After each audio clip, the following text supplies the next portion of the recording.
6 o'clock, I'll call the May 25th, 2021 meeting of the Wythe County Board of Supervisors to order. This evening we have Pastor Richie Johnson of First Church of Wytheville to provide an invocation. If you would please rise and remain standing for the Pledge of Allegiance. Pastor Johnson. Those could bow your head, close your eyes, or just have a moment of silence. Father, in the name of Jesus, I thank you for this opportunity, Lord, for this town to come together.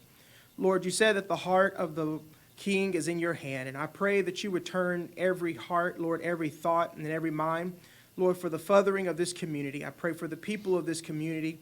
Lord, knit our hearts together as one, that we may come together, Lord, that we may provide blessing and prosperity to Wythe County and those that are stretching in within the region. We thank you. In the name of Jesus Christ we pray. Amen. Amen. To the flag of the United States of America and to the republic for which it stands, one nation, under God, indivisible, with liberty and justice for all.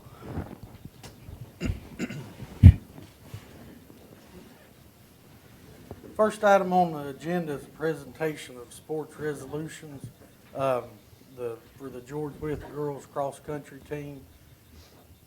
They could not make it tonight, but I will read Wythe County Resolution 2021-17.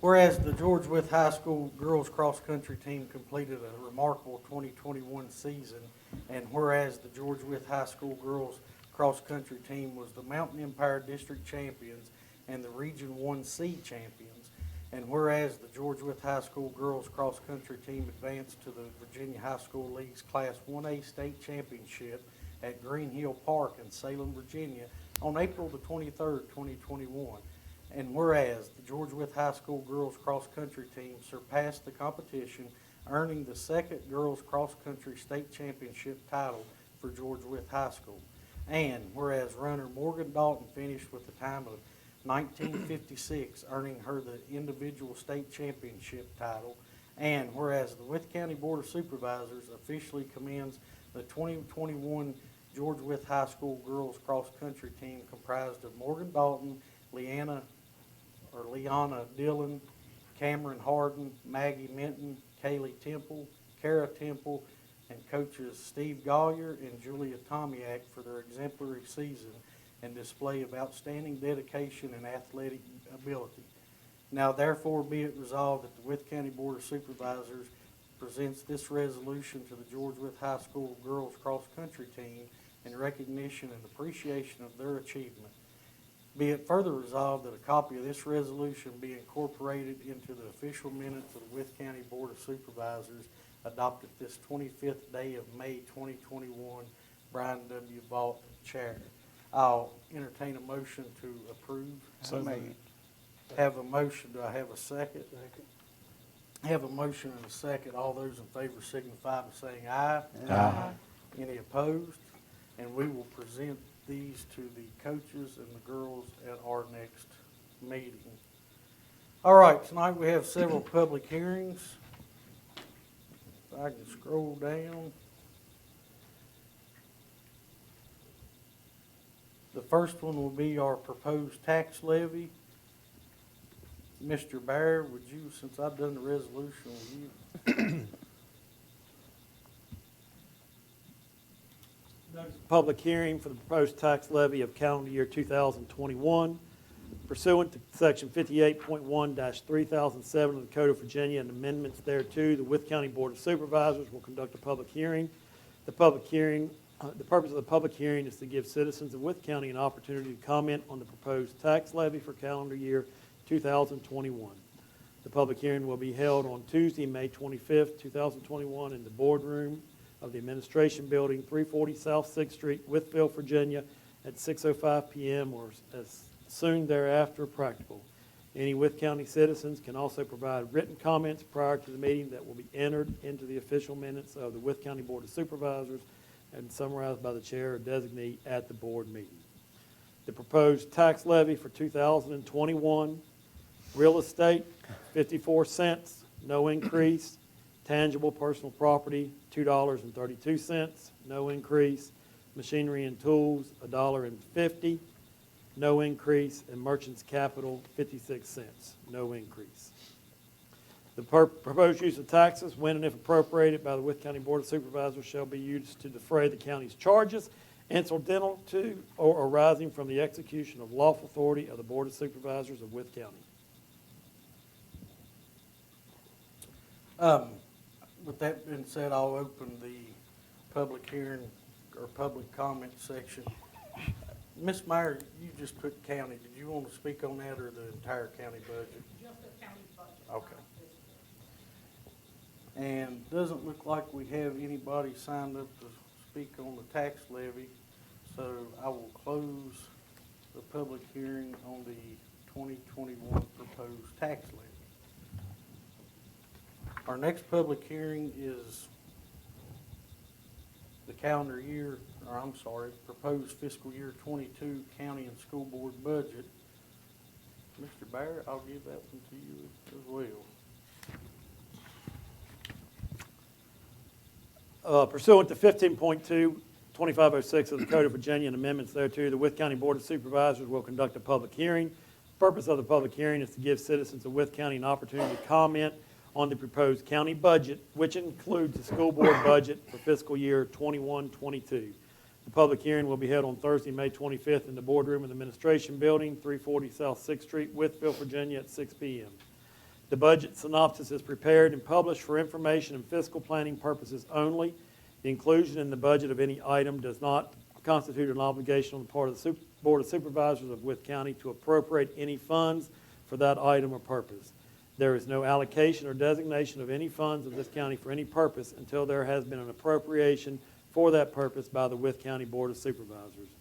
The budget has been prepared on the basis of estimates and requests submitted to the Board of Supervisors by the constitutional officers, intergovernmental agencies, non-governmental agencies, and department heads of Wythe County to review and amendments to those requested by the Board of Supervisors and staff. The total expenditure budget for FY 2022 is $85,456,195. All right, with that being said, I'll open the, I'm sorry. If you'll let me read the school board one also, Oh, sir. go ahead. Pursuant to 15.2-2506 of the Code of Virginia amendments thereto, the Wythe County Board of Supervisors will conduct a public hearing. The line item expenditure portion of the advertisement is for planning purposes. However, the total revenue and expenditures are as approved for advertisement. The public hearing will be held on Tuesday, May 25th in the boardroom of the Administration Building, 340 South 6th Street, Wytheville, Virginia, at 6 p.m. The purpose of the public hearing is to give citizens the opportunity to comment on the proposed school board budget for fiscal year 21-22. The total proposed budget for the fiscal year 22 is $50,306,793. Thank you. All right, I'll open the floor up for public comment. As a reminder, speaking as an individual, since it is a public hearing, you'll have 5 minutes. I will use my phone. I apologize if it rings, because I'm going to have to take it off vibrate. First person we have signed up is Ms. Meyer. Good evening, gentlemen. I just have a couple of questions. Let's see, on page 83, well, first of all, it was kind of difficult to find the budget on the county website. In previous years, it had been easier to navigate, to be able to.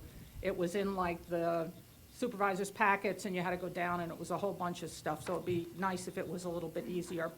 The Wythe County Library, or the Wythe Grayson Regular Library, there's no carryover, and they're indicating, or you're indicating that they're getting the same amount this year as they got last year, but weren't they closed last year? And shouldn't there be some kind of a savings because they were not open? It just seems like it's a lot, $325,000, and if they were closed a good portion of the year, there should have been, I would think, in my household, there would have been a carryover. Anyway, also, the electoral board, since 2017, it has gone up in the last 5 years, approximately $50,000, and that's a pretty big increase for one person and perhaps a part-time. I was wondering what's cooking this year that it has gone up so much. In the paper, it indicated it was almost a 33% increase. No? Anybody? No ideas? Yeah. Okay. Another question. David, don't get angry at me. The joint IDA also, there was no carryover in that, and in fact, it has gone up again. And were they open the entire year and so on? Between the joint IDA and the Virginia Industrial Advancement Alliance, it's over $500,000 the county is putting out. And last year, what has Wythe County gotten for that amount of money from these two organizations? The Industrial Alliance in 2020 was $107,000, and this year they're indicating they want $268,000. That's a significant jump, and do we have more development here that would hopefully offset that? Also on page 92, we have Apex salaries. I thought we were pretty much closed up last year, so we're $135,000 and no carryovers in that either? I mean, were these people actually putting in 40 hours a week, and did their work end up making it better for this year? Do we have something going on every weekend, every week, and so on? And also, the cooperative extension, they're looking for $8,000 for agricultural supplies. Do they have a county garden or something? And $8,000, that's also another carryover. And, I mean, how many seeds can you buy for $8,000? And what are they doing for that amount of money? It was a little bit interesting. So, also, the Mount Rogers Health District is $165,000. Then we have another page, is a family resource center for $3,750. And they're two separate accounts. I was wondering what the difference was from the health district. Why isn't the family resource center included in the health district? Any ideas? Duh. Ms. Myers, let me stop you right there. Okay. You've been here long enough to know that this is your time to discuss it. Right. Okay. I'm not gonna sit here and let you disrespect us with duh. You know, we'll answer your questions after the meeting, okay? Okay, that would be great. And also, there's no salary schedule for employees, and in previous years, we have put that out, and it's available to download and so on, and it's not on our website. So we'd appreciate it if we could see the salary schedule for this year and last year. Thank you. Thank you, Ms. Myers. And that's all we have signed up to speak on that public hearing, so I'll close that public hearing and move on to the cigarette tax. Mr. Bear, if you'll read that notice. Okay. Yes. In compliance with the Code of Virginia and amendments thereto, the Wythe County Board of Supervisors will conduct a public hearing to consider an ordinance entitled Cigarette Tax Ordinance of Wythe County, Virginia. The Board of Supervisors will hear comments from citizens concerning the proposed ordinance. The public hearing will be held Tuesday, May 25th at 6:10 p.m. in the boardroom of the Wythe County Office Building, 340 South 6th Street, Wytheville, Virginia. A copy of the proposed ordinance is on file in the County Administrator's office located at 340 South 6th Street, Wytheville, Virginia, for public review or online at www.withco.org. All right, open the floor up for the public hearing. First person we have signed up, and I'm going to apologize to all three of you gentlemen, because I know I will butcher your name. Vijal, help me out. Vishal. Okay.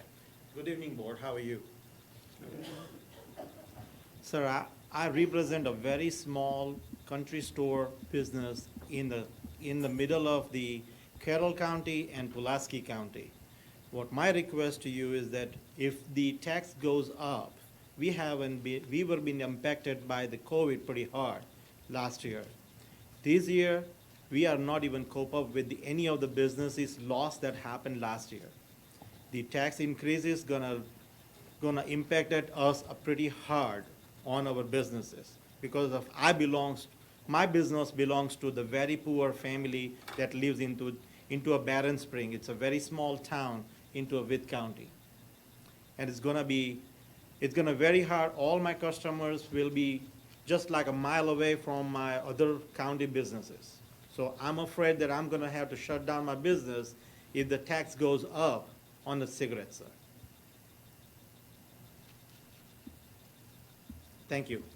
Thank you. Next, we have Mr. Patel, and I'm not even gonna. How do you pronounce your first name, sir? My first name is Dharmendra Patel, last name Patel. I own two businesses in Wythe County. One is like the X1 in Fort Chiswell, right off of exit 80.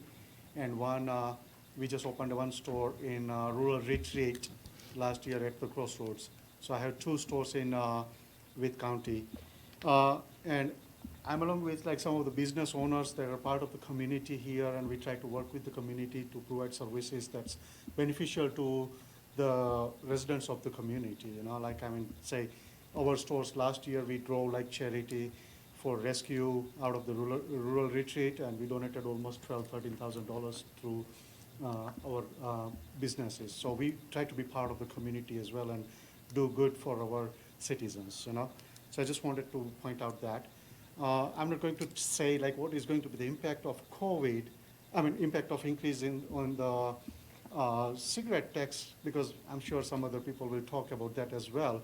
It's obvious that if you increase the cigarette taxes, business will move to next state or next county that has lower taxes, especially because like we get a lot of business up and down 81, people traveling from New York to Florida, and they buy a lot of cigarettes. But what I want you to also like talk about is take into consideration, cigarette sales has been going down year over year. Like in 2017, there was a sales, the Wythe County, we sold about 440,000 cartons over the year, right? By 2020, it has gone down to 330,000.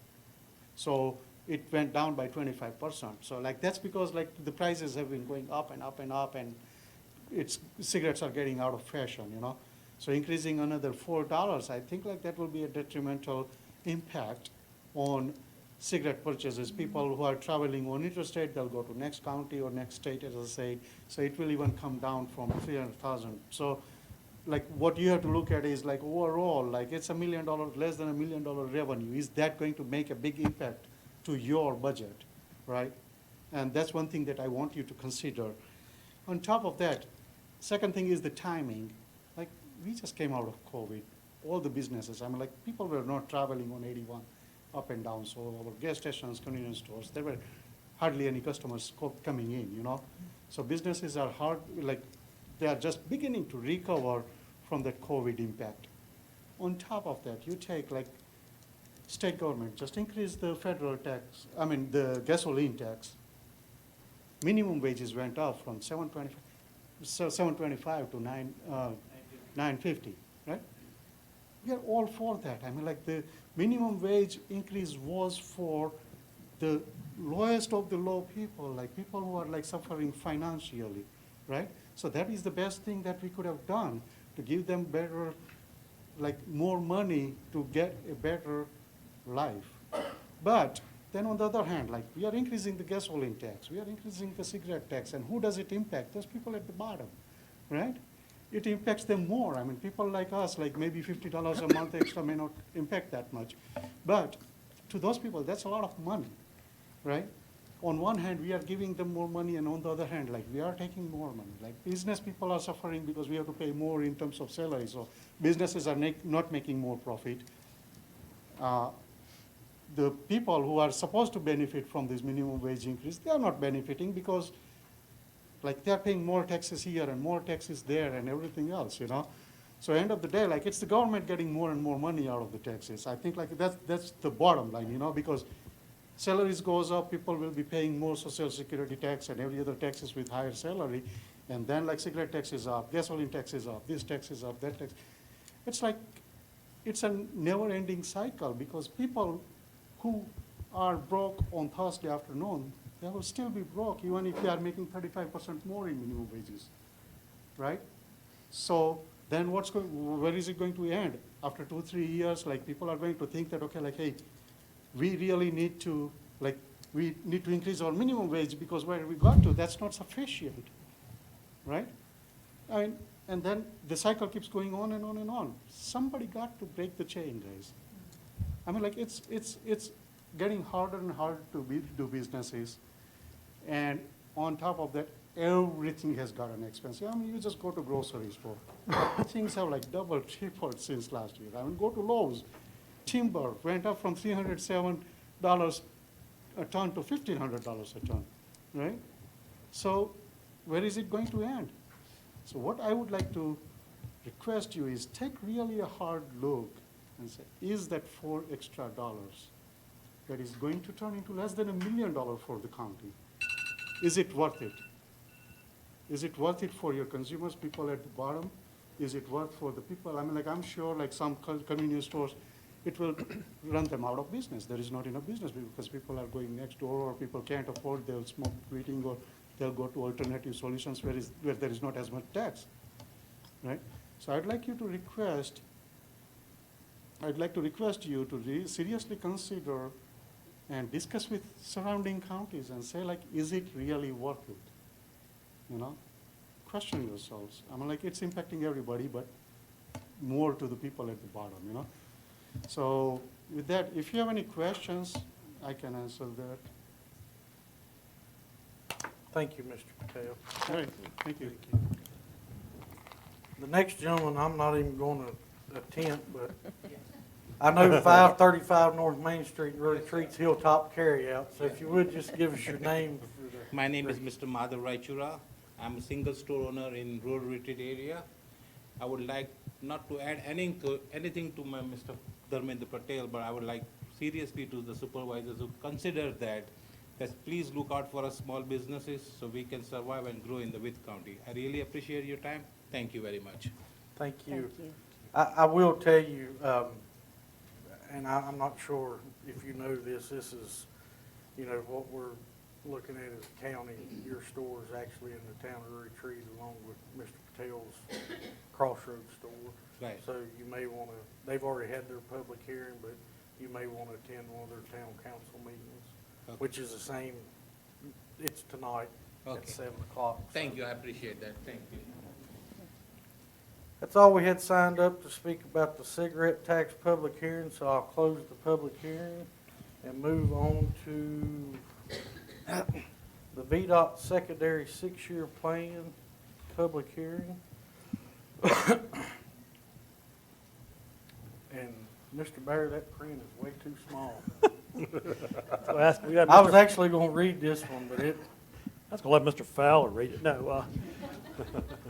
The Virginia Department of Transportation and the Board of Supervisors of Wythe County, in accordance with Section 33.2-331 of the Code of Virginia, will conduct a public hearing in the boardroom of the Wythe County Administration Building, 340 South 6th Street, Wytheville, Virginia, 24382 at 6 p.m. on May 25, 2021. Purpose of the public hearing is to receive public comment on the proposed secondary 6-year plan for fiscal years 2021-22 through 2026-27 in Wythe County, and on the secondary system construction budget for fiscal year 2021-22. Copies of the proposed plan and budget may be reviewed at the Wythe Residency Office located at 2843 Chapman Road, Wytheville, Virginia, or at Wythe County offices located at 340 South 6th Street, Wytheville, Virginia. All projects in the secondary 6-year plan that are eligible for federal funds will be included in the statewide Transportation Improvement Program, which documents how Virginia will obligate federal transportation funds. Persons requiring special attendance to attend and participate in this hearing should contact the Virginia Department of Transportation at 276-228-2154. Persons wishing to speak at this public hearing should contact the Wythe County Board of Supervisors at 276-223-4500. And I'll open the public hearing for that. We have one person signed up, Mr. Tom, is it not? Yes, sir. And this gentleman in the black shirt from VDOT, that's when you need to shake his hand. Good evening. Myself and my wife recently moved to Wythe County from North Carolina about 1.5 years ago. Specifically, we moved to Rural Retreat, and we live on Porter Road. It is a gravel road, and since we've been there, it seems like traffic has increased twofold over, and it always seems like every few months, VDOT is out there either repairing potholes, washouts, or ruts in the road. So I'd just like to request that Porter Road be added to the 6-year plan for consideration of paving, because I think it would probably in the long run pay for itself because of all the maintenance you guys put out on the road.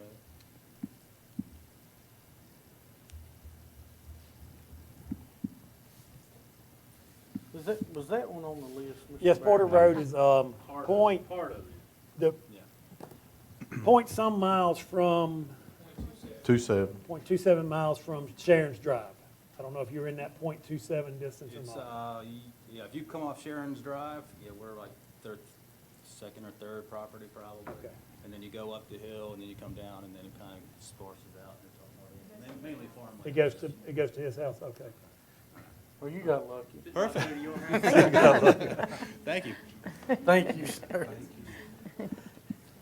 That's all we have signed up to speak on the 6-year plan, so I'll close that public hearing. Mr. Baird, did you want to take Mr. Fowler now before we do citizens' time? Or? It doesn't matter.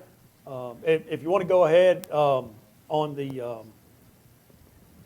6-year plan, we could go ahead and take action on it now if you wanted to, or if you want to do citizens' time and then come back and do this. I don't know how many you have for citizens' time. Just one, it's Dr. Jeffries, he said he didn't Okay. mind waiting. Mr. Chairman, if you'd like to take action on the 6-year plan, the 6-year plan does add the roads that has been discussed. I will quickly hit all of those. Resolution 2021-19 is Connors Valley, which is approximately 1.2 miles of road. Resolution 20 is the last 0.4 miles of Gap of the Ridge Road. Hold on a second, Mr. Baird, let me Okay. speed this up. I'll entertain a motion to approve resolution 2021-19 that adds Connors, 1.2 miles of Connors Valley Road. So moved. 6-year plan. I have a second by motion by Mr. Smith. Do I have a second? Second. Have a second by Mr. Terry. Any questions or discussion? I will add, you were doing two things, just for clarification. One, you were adding it on there, and you're also designated by this resolution as a rural rustic road. I Correct. forgot that. Does that change your motion? Any questions or discussion?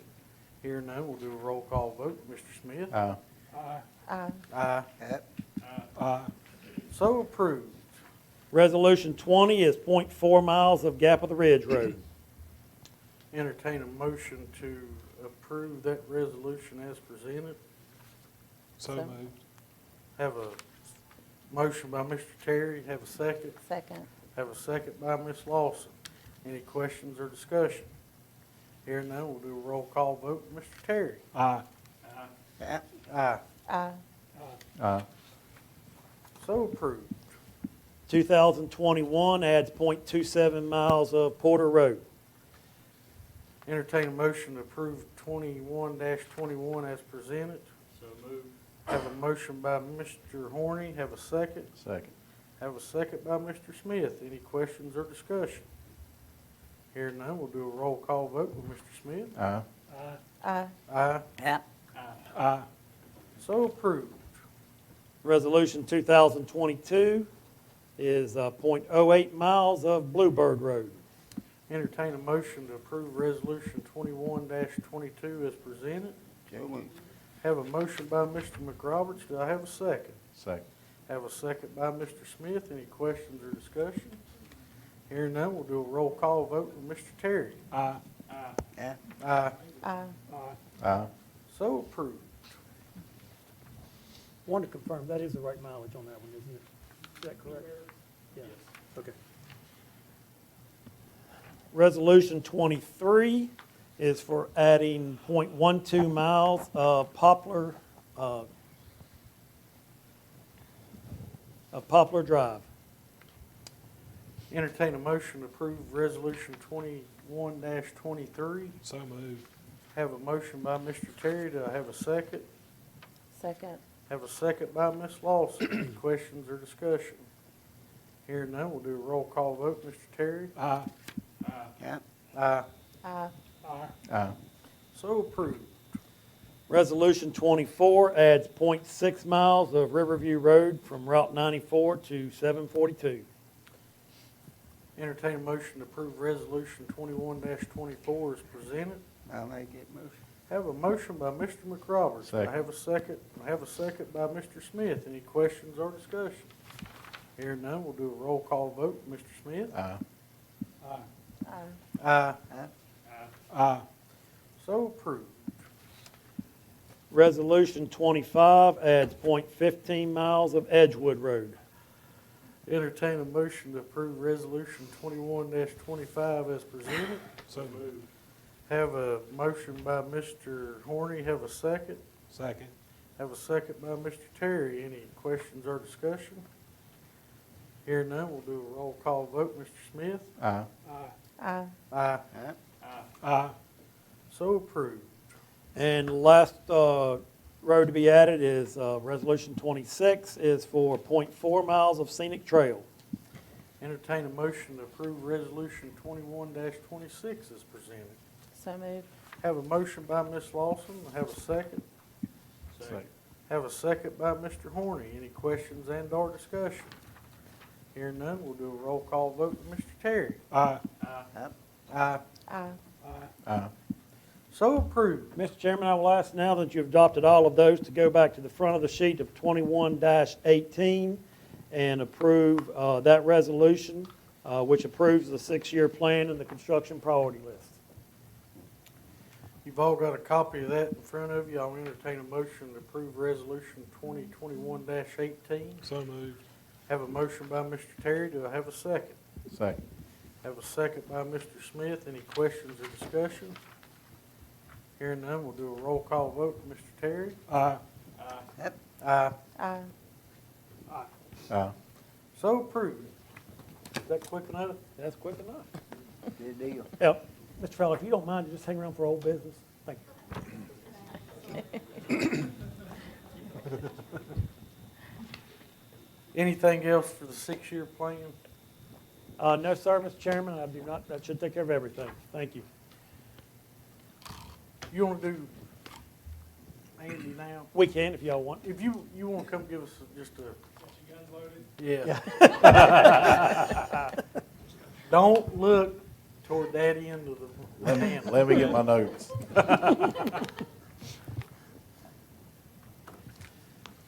And Coy, you sure you want Riverview on the 6-year plan?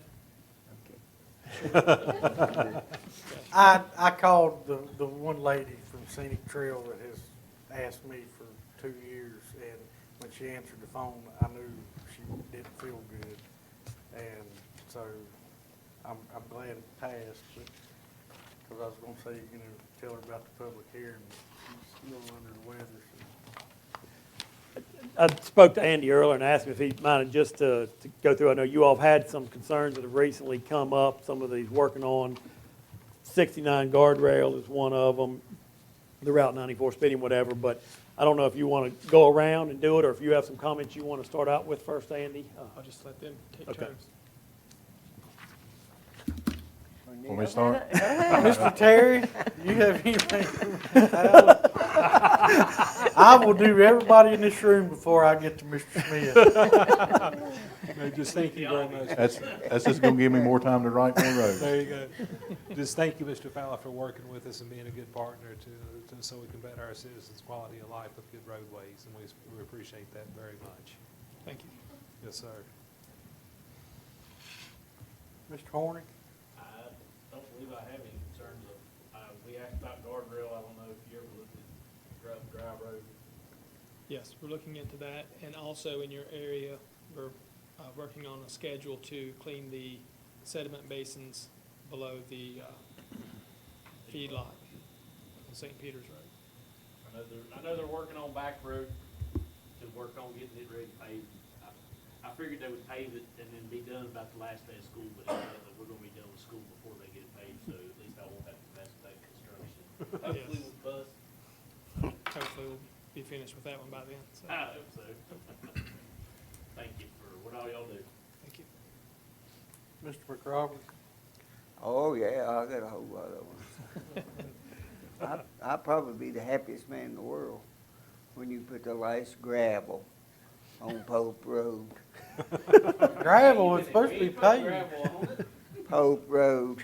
I told you we're having a ribbon cutting down No, there. I think, Yes, I I talked to Roy think it today. looks He good. calls me frequently, so you getting there. so I keep him up I did to not date give on the him your schedule. cell number. That was- I haven't seen him in a while. Thanks for taking care of that. Yeah. I echo what Mr. Terry said. Thank you and your staff for what y'all do. I mean, the past couple of years that I've been on the board has been great. If we have a problem, we either call Steve or shoot you an email. And, I mean, y'all get on as quick as you can. One thing that I would ask, if y'all have any money this year, and I've complained about it for 4 years, Pine Glade Road is so nice. You go out Kinder Valley and Pine Glade's nice, and then when you get to Don Hildress, I know he was on the board before our time. I know he gave Vdot a hard time, but please put some pavement, because that thing is rougher than a dirt road from his farm. I don't know, mile and a half, 2 miles, only section of the road. Yeah. And I've told his grandson, if y'all will fix that road, I will forbid him to ride a tractor on it. And this is on Pine Glade It's Road. Pine Glade. Right there and around where his dairy barn is, or he's not in the dairy business, the dairy barn was. I mean, it's rutted up and potholes, and that thing has been patched. It's near Citizens Road that turns into Smith County right there. I'll check it. It could be on the paving schedule. I'm not sure because we paved quite a bit. It hasn't been for the past 4 years. Every other part has. One of these days, I'm gonna go to circuit court to pull the meeting minutes out from the 80s when Don was up here and see what exactly he done to Vdot. But I'm starting to think it's personal. Well, I was in high school in the 80s, so. Yeah, I know it was. Yeah, it was before, well, not Coy's time. It's Cooley's fault. But and pass along your thanks. I know when I see him, I seen some of your guys down in Gullion Fork, down there at the y'all's project down there, and they knocked that thing out in, a little bit of no time. And I don't know who the gentleman was operating the machine, but you could tell he was good on it. So Got some good guys out there, so, thank you. I sent you that email about the intersection of Queen Snob and Richdale, and I noticed like the very next day it was being fixed by the town, I believe. Well, we're actually, we have it in our paving patching schedule. So what we're gonna do is, we're gonna go ahead and full width patch from the intersection of Fairview Road back 100 feet. Okay. So it's gonna take care of that intersection. Okay, great. And then, thank you for taking care of the Cove Road back in the winter. Unfortunately, it's probably going to happen again this winter. That water coming off the mountain and then it freezes over. And so I don't know that's probably going to be a pretty big thing to handle at some point. Yes. But I really appreciate you all getting on it within, 24 hours. So I know everyone out there, I had a lot of complaints, so they appreciate it. Thank you. And thank you. I have nothing. Everything I've ever asked, I send to Stephen, and the next day you take care of it. So, thank you. I got nothing. Thank you. and I hope you enjoyed that, because All right. Mr. Thank you, guys. Appreciate you having me tonight. Mr. Chairman, will you start that timer? I'm going to make it easy on you, Mr.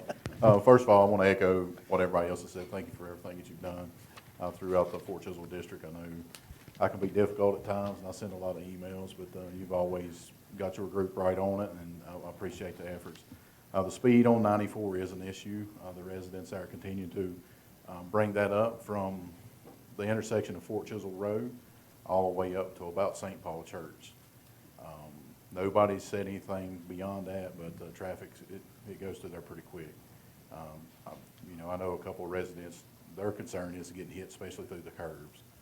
So if we can look at that, I know y'all done a study there before, but it's really bad through there. Yeah. So if you could help us out there, I know I'd appreciate it, and I know the residents would appreciate it.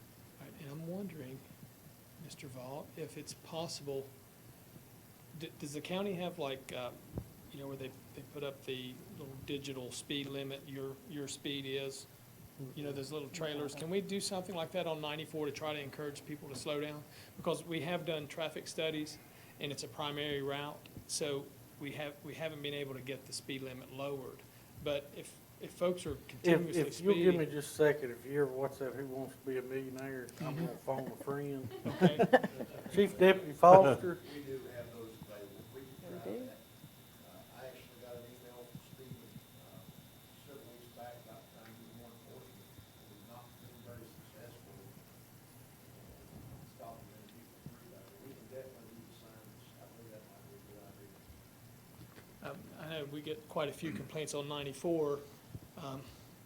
We do sometimes on Route 21 and 52, but it seems to be mostly 94. So maybe if we could do something like that to make folks more aware that they are speeding and hopefully encourage them to slow down. All right. Yeah, I mean, we appreciate anything that we can do. Crimson Lane, I mean, I know I talked to Stephen about it. The residents up there, we did some shoulder patching up through there, but it's turned all the water to the center of the road, and now it's starting to erode out. So they're concerned about that. So if y'all could check that for us. Was gonna ask an update on Orion Drive. I know it's part of the profit sharing, or the revenue sharing. Wanted to see where we were with it. If I remember, Orion, it was one that's been approved, but I think Vdot funding is now 2024 on that. They've approved it, it's on the list, but this past year, they moved everything out to, I think it's 24, 25 calendar year. Okay. Yeah, I'm sure they would appreciate if we could move it up a little bit. And then the last thing I got is I just got this contacted yesterday evening late. The residents on Smith Drive, I know they've been here. They was asking for us if we could give them gravel. You know, we give them the understanding that we couldn't because it's a private drive. They are interested in pursuing the revenue sharing. So if that's something we can work with those residents out there. Which road's that again? Smith Drive, it's off of Miller Street. There's quite a few homes up in there too. 14 plus is what they were telling me last night. If I might just interject on that, we have got 3 public meetings scheduled over the next couple weeks. You all don't need to attend, you're welcome to if you want to, but the roads we've been working on with you all, South Crest, Muskrat, and Pine Brook, and there's another road back in Pine Brook near Sheffey School, but we're having public meetings with those citizens to talk about the revenue sharing process and transportation districts. So thank you for the information y'all have given us so far. We may have to work a little bit with you all on what we need on the ends of those roads. I know on several of the roads that we've done in the past, we've just done like T turnaround agreements without having to get full plats and full 100-foot, diameter cul-de-sacs on there. Right. And would like to look at that because a couple of those do not have cul-de-sacs at the end of them. But we are talking to the owners and trying to get what was needed, but would like to keep it as minimally invasive as we can. Okay. Do you need myself and Pam to come to the public hearing? I don't think you all need to come to the public meetings. We probably may have them get in touch with the ones where the right-of-way issues are. We may schedule a meeting for us to get them together with you. Okay. That's all I have for you, Mr. You Fowler. want Thank that you for easy on everything. All right, well, I appreciate it. And, Can I ask you a question? Yeah. Brian brought up paving. yes. On Cripple Creek Road, can you explain to me why they paved 300 or 400 feet, then leave about a 10-foot strip, and then start paving again? I noticed that. That's actually, what's going on there is we have a patching contract, and we can only patch up to 500 feet under that contract. And when we have routes such as that where we really need to get, we'd like to have it on the paving schedule, but it doesn't quite meet the criteria for the paving schedule, they'll do these 500-foot patches. And Well, I figured it was something like that, and I had somebody ask me, and I explained it to them that I thought that was it. But I also told them, I said, you think it's bad? Y'all ride a bus over it every day. It beats me to death. I've often joked if we could do 500 feet and then go 1 inch and then go 500 more, can't do that. And speaking They need a different tape measure, and then they can do it. Right. of learning VDOT's ways, Yesterday I was on 100 and they had a crew out there and somebody had like a blowtorch and were they patching cracks or? I'm not sure what that operation was doing, but they do have a new technique where when they're doing the patching, they can reheat the existing pavement and blend it with the new patch better, and it makes a smoother patch. But I'm not sure what that crew was doing. When I come back through and seen where they'd already been, I mean, you could see the lines, bright black lines or whatever. Okay, yeah, they were doing crack patching with tar, heating the tar That up. thing's got a lot of cracks in They it. obviously wasn't roasting hot dogs or used stops. But I'd never seen them do that. It was pretty interesting. So. Anybody else have anything for Mr. Fowler? Mr. Fowler, I will just ask, and give me a call, and we'll discuss more in detail later, but if there's any assistance that you could give with your mowing and any trash pickup crew in Progress Park by the end of next week would be appreciated.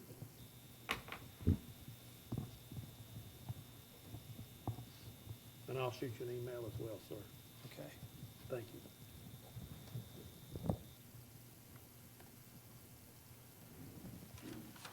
Okay, Thank you.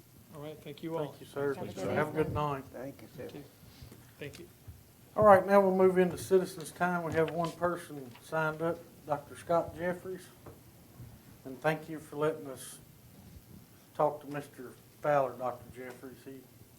We don't see enough of Vdot. Hey, no worries. I totally understand, and I just wanted to real quickly just say to you all this evening, just thanks for your support and attendance at the graduation ceremonies that we had last weekend. It was great to see you all out there that attended and to celebrate the class of 2021, as well as Ms. Gwynn and Sheriff Foster. I know you guys are busy people. On behalf of the school system, we also got Ms. Johnson, the other board members expressed their thanks as well, just for coming out and supporting our students here. And so just want to say thanks for all you do, and thanks for celebrating the class of 2021. Couldn't ask for better weather. It was great seeing everybody there. There were ceremonies were wonderful. We have a lot to be proud of in the school division. The class of 2021 certainly falls in line with that. So just want to express my thanks. That's all. Dr. Jeffries, I've got one complaint about graduation. Now, on Saturday, Mr. Smith gets to wear his Fort Chisholm colors. But because of the way George Wythe and Retreat are both on Friday, and I don't have time to change clothes, I have to wait till the following meeting to wear my Retreat colors. I understand, yeah. And if my wife would let me pick my own colors out, I'd have a maroon tie that didn't match, so I guess I could knock both of them out. I did tell Mr. Smith I started to wear this get-up Saturday just to make him mad. Yeah. But I agree. You'll never make me mad supporting your school. I agree with you. They were all, and I went to the Tech Center graduation Thursday. They were all very well planned.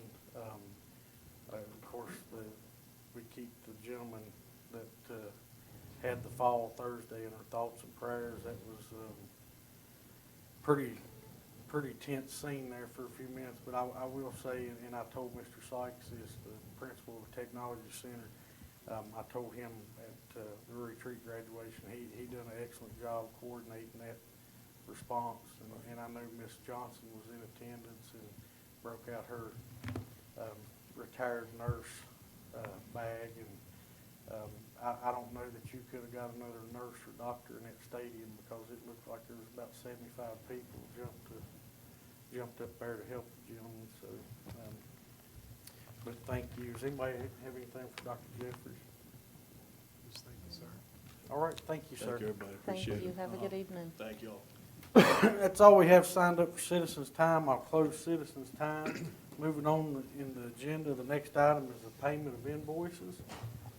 I'll entertain a motion to pay the invoices as presented. I got a question on that. These vehicle supplies.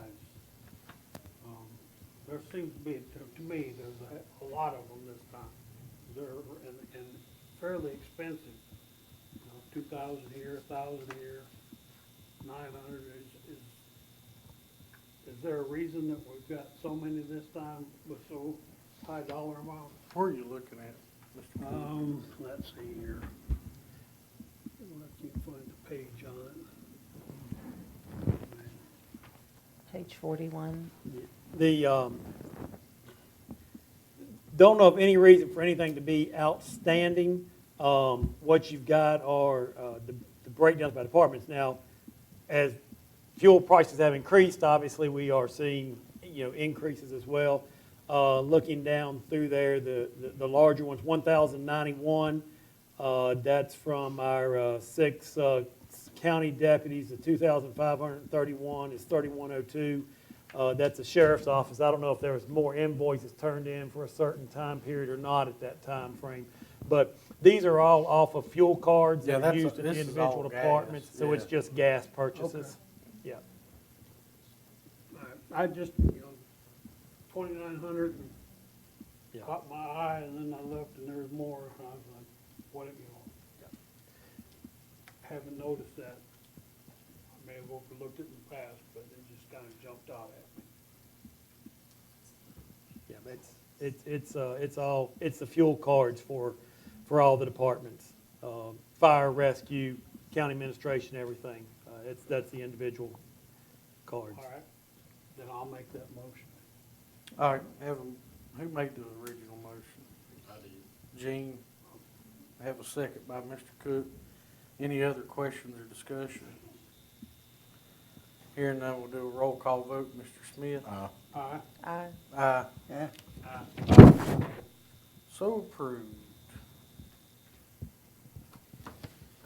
Next item on the agenda is the minutes of our previous meeting, May the 11th, 2021. I'll entertain a motion to approve as presented. So moved. Second. Have a motion by Mr. Terry, a second by Mr. Smith. Any corrections, questions, or discussion? Hearing none, we'll do a roll call vote. Mr. Terry? Aye. Yeah. Aye. Aye. Aye. Aye. So approved. Next item on the agenda is old business. Mr. Baird, do we have anything under old business? Don't have anything listed. I will just remind you, we still do have vacancies coming up on June 30th for our WCC, and we also have one vacancy right now on the Apex board that we talked about, and am anticipating a second letter. I do not believe we received that resignation letter yet, but just keep in mind, and I am trying to assist with finding some appointees for you all to consider for the WCC board. Speaking of board appointees, and I know we have Ms. Ayers in the back, the workforce development, what's that board called? The Workforce Development Board, VDP. Is it with Marty? Marty Holliday, yeah. Does it have to be a member of the board of supervisors? Ms. Ayers expressed she wouldn't mind serving, and I've been to one meeting in a year and a half because it's always when I'm working. We will look into that and see, and, But we don't get volunteers much. no, we don't. And they usually appreciate getting people, so I would think that it wouldn't be a problem. I'll check and It's see. a good program, and I know they got some grant money that they're looking at starting a program that would probably fall in line with Ms. Ayers' professional career. Yeah. It's the New River Mount Rogers Workforce Development Board or something like that, yeah. Anything else under old business? No, sir. All right, moving on to reports. First up is our treasurer's report by Ms. Gwen, who was Dr. Jeffrey said was at all the graduations with us the other day, or last I always week. enjoy the graduations.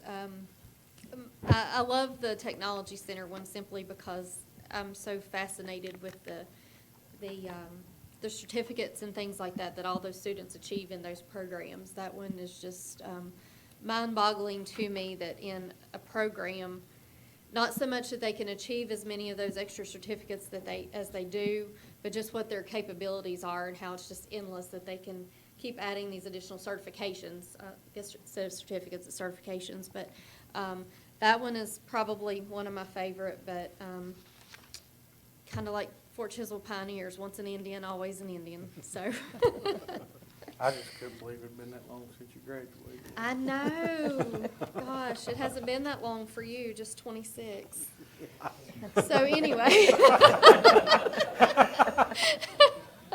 Thanks for putting that on YouTube. Well, you know, He it is what started it is. I should have known. You opened the door for that one. And give me a second here, because apparently I didn't pull all of my papers off the printer to have what I needed, so I didn't come very well prepared tonight.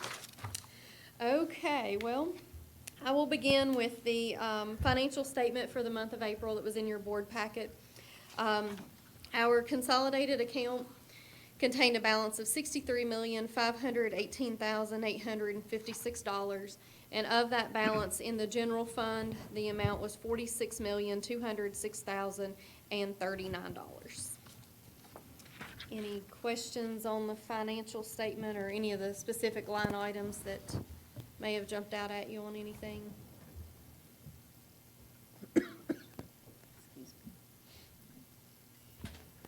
Okay. So moving on, couple of things for us. I haven't given you an update on where we were, for the most part with our tax collections in regards to the 2020 tax year. So I ran the report based on April, since, of course, that's the financial statement that you have, which the numbers, as I've mentioned before, that are in the financial statement, that's based on what is budgeted, not what is billed, because we don't budget what we bill out. But overall, as of the end of April, which at that point in time, personal property delinquent notices had been mailed out. The actually real estate had as well, because they didn't come out until April. But our collection rate combined for real estate and personal property for the 2020 tax year, we were at 96.1%. So that's a fantastic percentage. We just keep working hard to try to collect those. Since I was at the last meeting that I was at up until now, we have since added DMV stops on to our delinquent personal property accounts.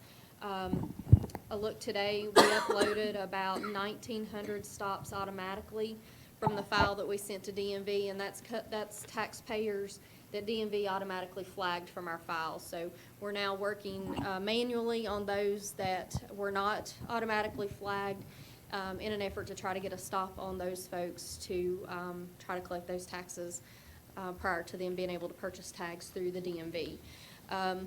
One caveat, Town of Wythe has in recent months begun participating in the set-off debt program, or excuse me, not set-off debt, but the DMV stop program as well. And I spoke to their treasurer today, and he said it's been a profitable thing for them because they've been able to collect a lot of taxes. But what is happening is when folks are going to the local DMV to get their tags renewed, when they've waited for months for an appointment, the folks at DMV are telling them that they owe with county taxes, so they're coming to our office or calling us, when in fact Town of Wythe has the stop on them a lot of the times. So there's some miscommunication of how they're reading their system and directing their DMV customer to us as far as the taxpayer is concerned. But it's a good program. It's a good collection tool. So far, we've had very good success with that since it's been implemented. So, any questions on overall collections? We're going to keep on keeping on, is all I can tell you on that one. So also at the last meeting, I mentioned that the collection attorneys, taxing authority consulting services that we contract with to sell real estate parcels for us due to delinquent real estate taxes, that they were in the process of finalizing the information, and we were looking at dates and locations for the tax sale. We actually have a tax sale coming up on Tuesday, June the 29th at 2 p.m. It will be located at the 4th Street Civic Center, which is the old Town of Wytheville Rec Center, across the street from the sheriff's office.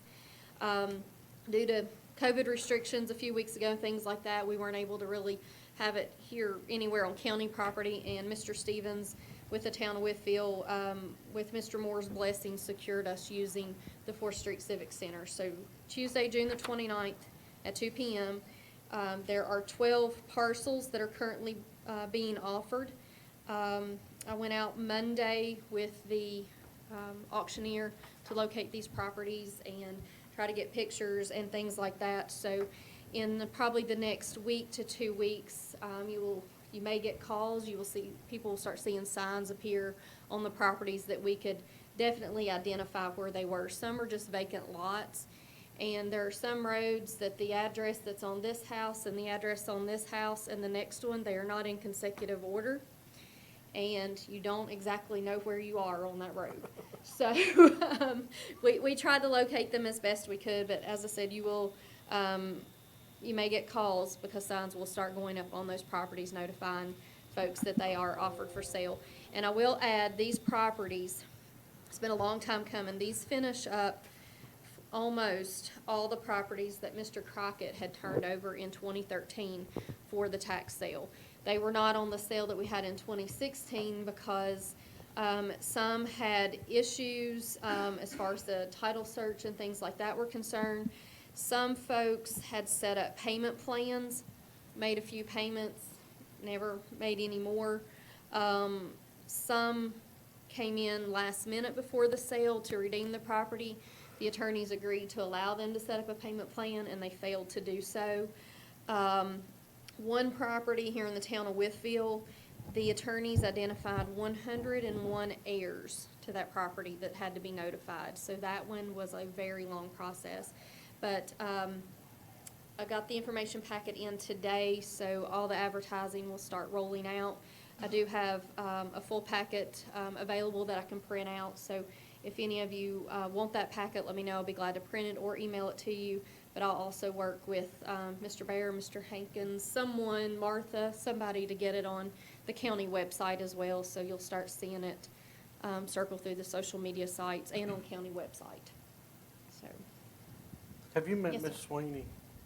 I think maybe Mr. Hankins came down with her one day, and I think it was the day that I was out with the auctioneers maybe, or either I happened to take a vacation day for a change and they came by, and we haven't had a chance to catch back Her up. ears So. perked up when you were talking about. Her ears perked up when you talked about getting the information out there, so. We'll work together. I still have that place. Yes, sir. Can you tell me if any of that's located in Burns Spring? Well, I guess we could call it Barron Springs if you would like for us to, Mr. McRoberts, but no, nothing's in Barron Springs. We weren't down that far. Honestly, there are two properties in Rural Retreat. One's within the town of Rural Retreat near the high school. One is over near with Raceway. There's a property here in town of Wytheville.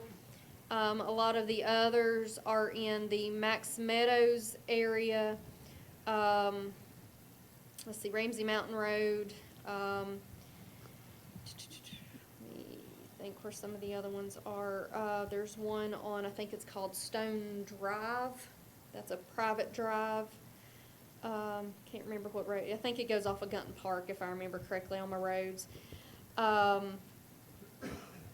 Brock Avenue is another one.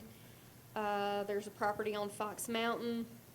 Moving over to downtown Ivanhoe, there is one that it's always referred to as the old bank lot on the corner.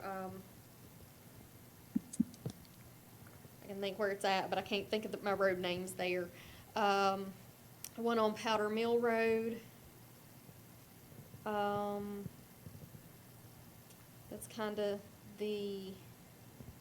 for the most part, where all of these are located. So, and I'm hoping by fall, if not fall, by this time next year, we'll be ready to have a full-on sale with the new properties that have been turned over. So, but we can call anything Barron Springs that you want us to, Mr. I was McRoberts. just thinking maybe we ought to move it to Max Meadows.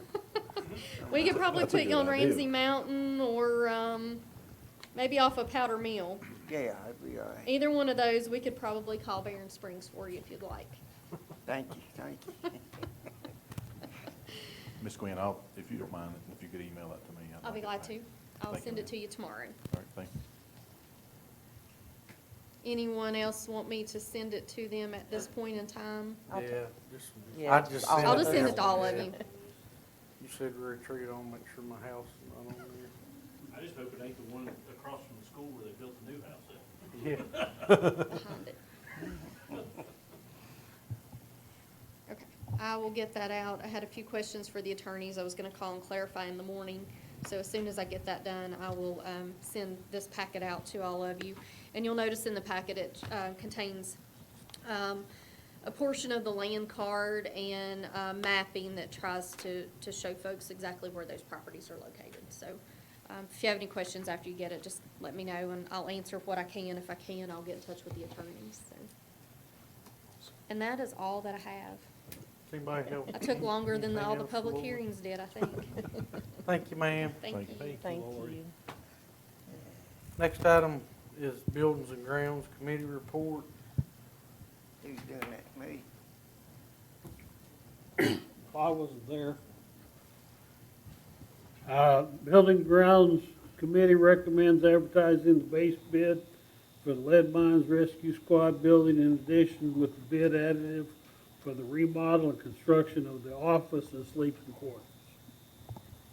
Mr. Baird, you want to explain the bid additive? and Yeah, stuff? the base bid is just adding what I'll just call the metal building with the 2 bays and the garage in it.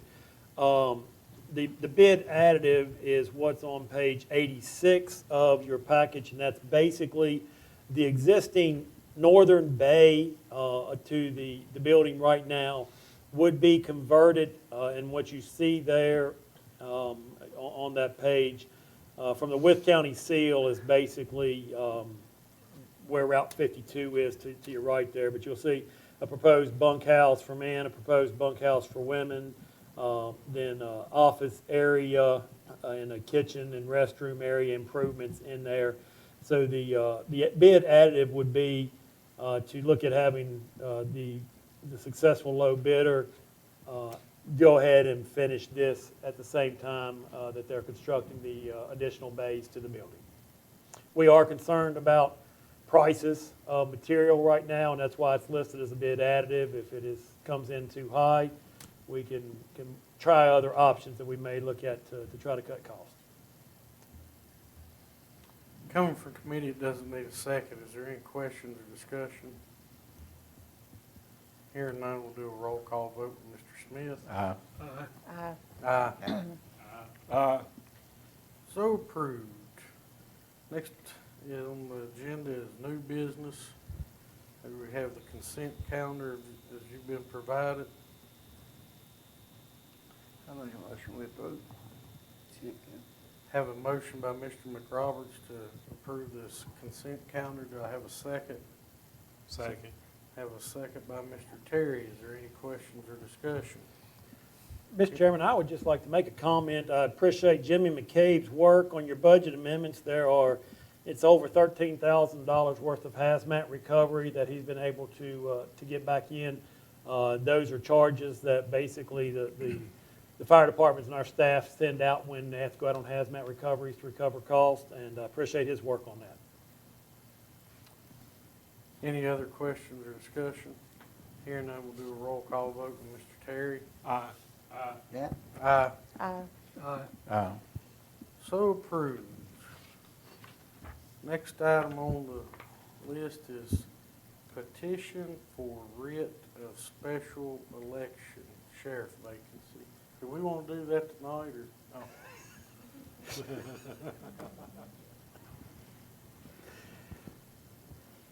Mr. Chairman, you all discussed this at the last meeting and recommended going ahead and doing a special election this coming year. The county attorney has drafted the required language for the resolution and legal documentation. The writ for to go to the circuit court. I'll defer to him for any other comments. Yeah, the board passes the resolution authorizing the filing of the petition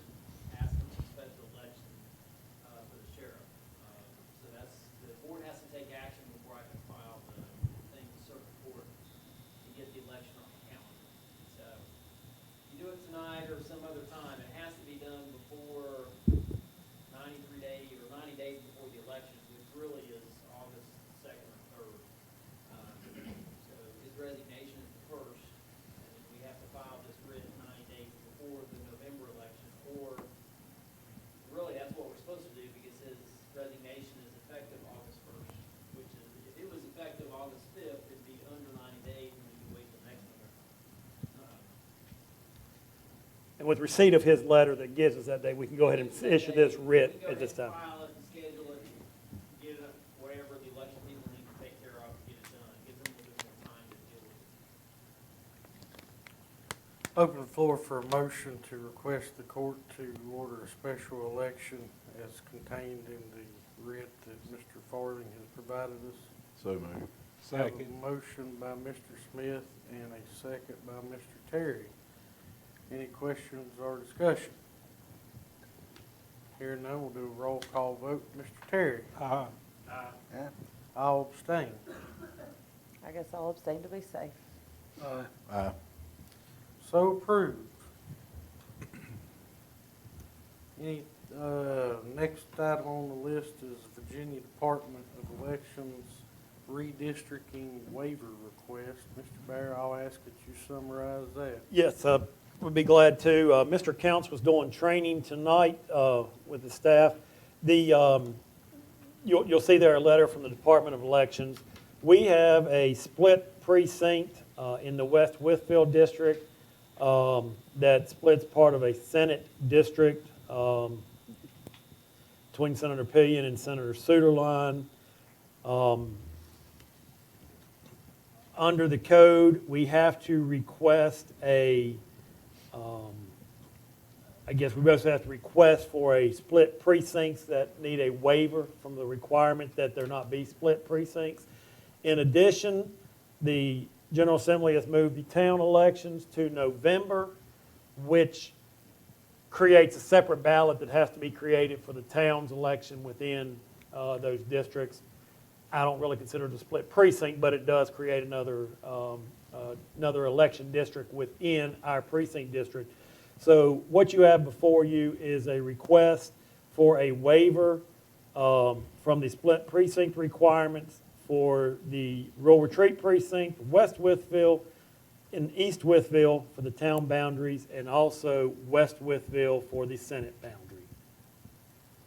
And I would request a motion from the board to approve authorizing a request for a waiver for these split precincts.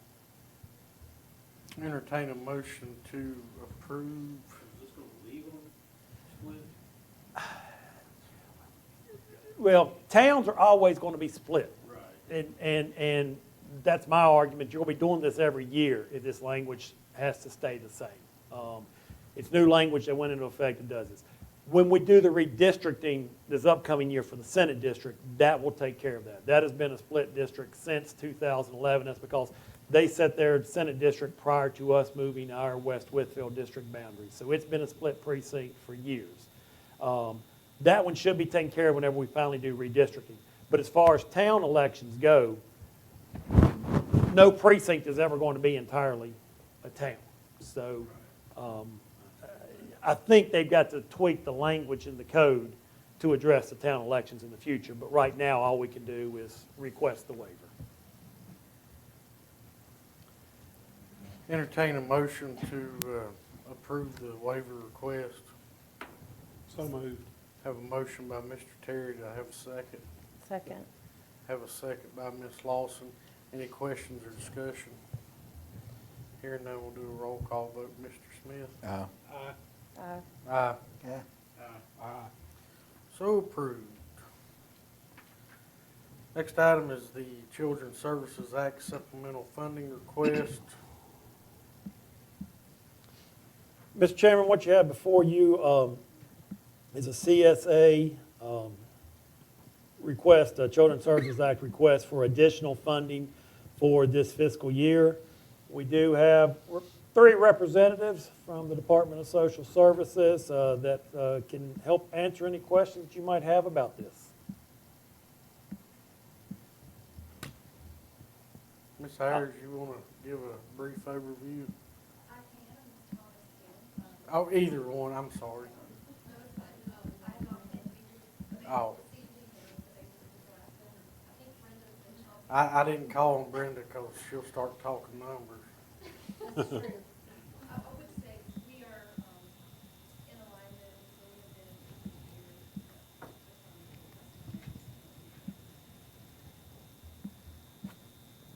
I'll start out just before Ms. Brett talks.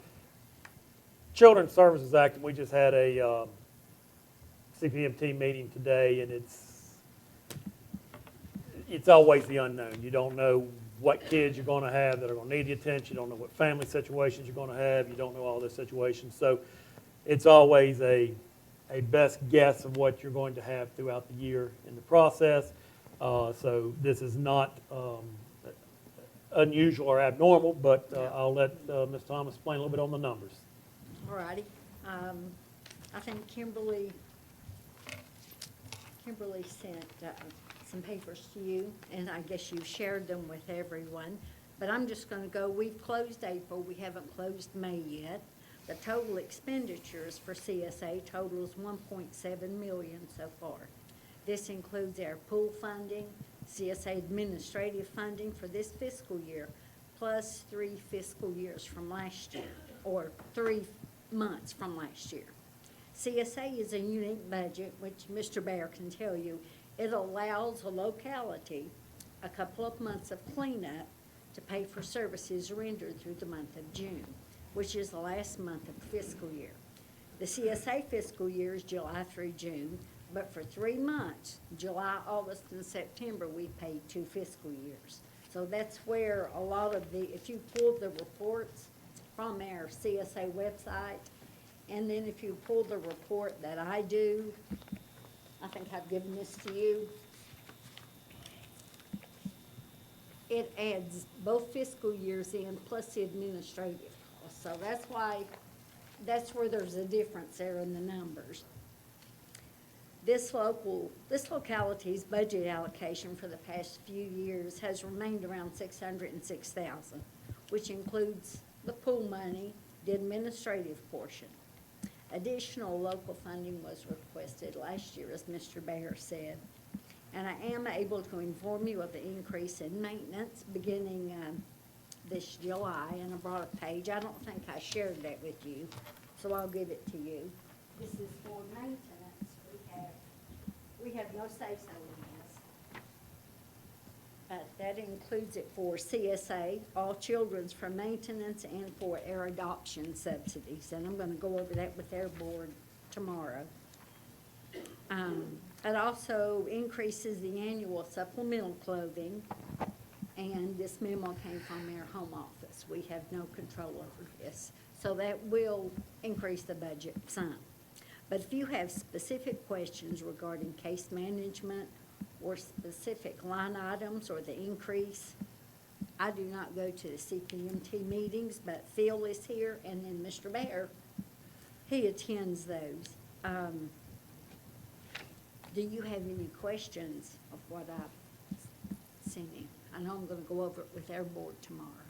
If you look at page 159 of your board package, that was a sheet she held up there, but basically it shows the local funding requirement, and you can see the subtotal to date is $589, and $606 is what is budgeted. That's leaving $17,000. They've done their straight line projections and other, and they're anticipating the $125,717. I would just round it up to $125,718. I don't really want to do 8 cents, but round up to $125,718 that they believe will get them through the end of this fiscal year. So we need to amend and appropriate. I would request amending and appropriating $125,718 to the local CSA funding. Entertain a motion to amend and appropriate $125,718 to the Children's Services Act supplemental funding. So moved. Have a motion by Mr. Terry. To have a second. Second. Have a second from Ms. Lawson. Any questions or discussion? Come out of the general fund? That it does come out of the general fund, and then also you will be requesting matching federal and state funds as well to offset this. Yes, and we have, and that's been approved. I emailed that to you. Any other questions or discussion? Hearing none, we'll do a roll call vote. Mr. Terry? Aye. Aye. Aye. Aye. So approved. Thank you. Thank you. But before we go on to staff reports, since we've got Phil and Miss Ayers and Brenda here, If you've been around in the last couple of weeks, you may have noticed some folks protesting about DSS. And I'm going to take a little bit of my supervisor's time here. For the last 2 years, I've been on the DSS board. We have a lot of closed sessions because we talk about children and adoptions. And it's a shame that some of those people that work over here in this building can be talked about the way they are. And we can't open up those closed sessions and let the general public know the whole story. Because there's been a couple of them I've sat through, and I've seen that lady back there and some of those foster care workers break down in tears because of some of the stuff they've had to do, some of the places they've had to go. And it just, you know, people talk about me all the time. I don't lose any sleep over it. But it just boggles my mind. So I just want y'all to know, if you encounter these people, there's a lot more to that story. And I appreciate what Kim and her staff has to go through. It's kind of like law enforcement. The world might be a little bit better place if everybody's seen what's not on TV. And I'll get off my soapbox.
Thank you. Thank you all. Yeah, thank you all very much. And Mr. Vaught, I'll reiterate what you just said.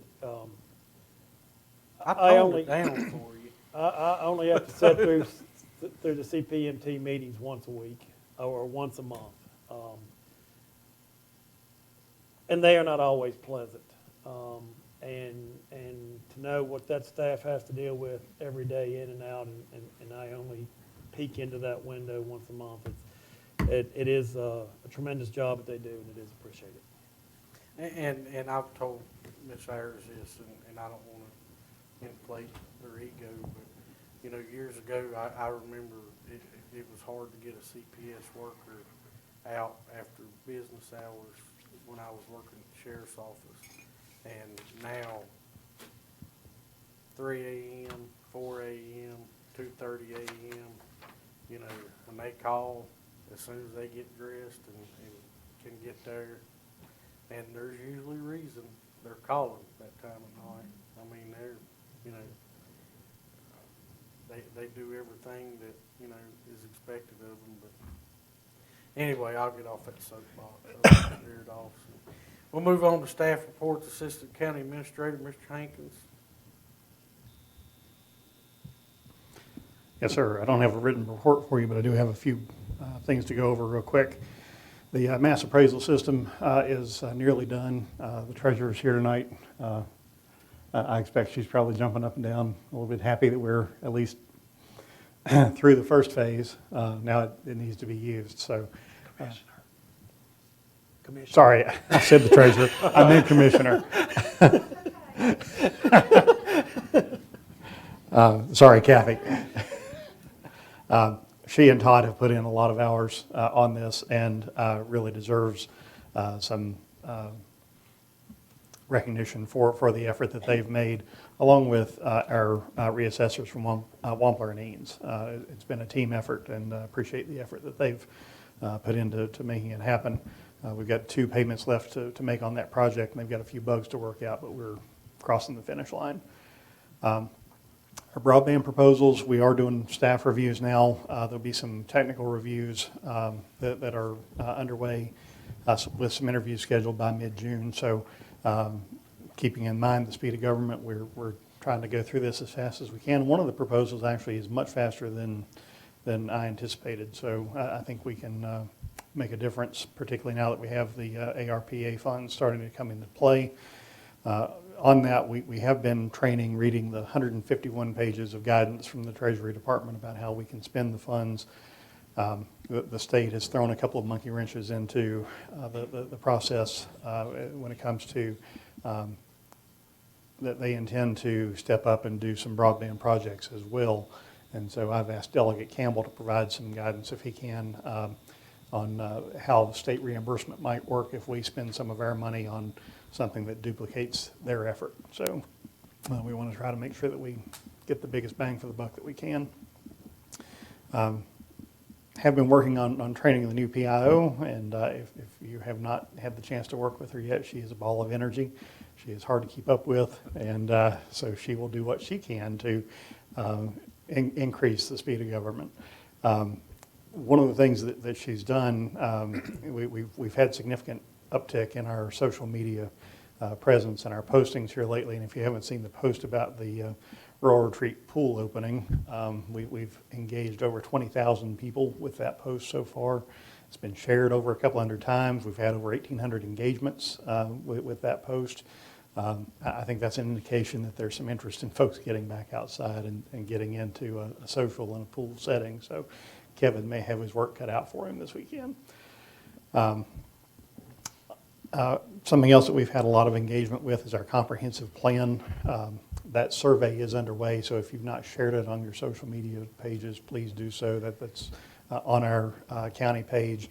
The response is strong so far. We've had over 150 people so far respond to that. We'd like to break some records and show folks that Wythe County is engaged and our folks are active in wanting to plan for their futures.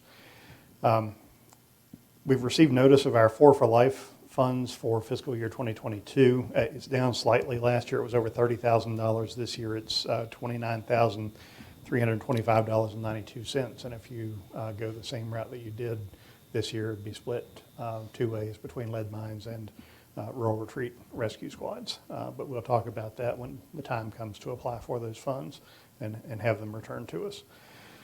Just a couple of personal matters. I have been nominated to serve a 2-year term on the Board of Directors of the Virginia Local Government Managers Association. I've let Mr. Bear know, and I intend to serve that term.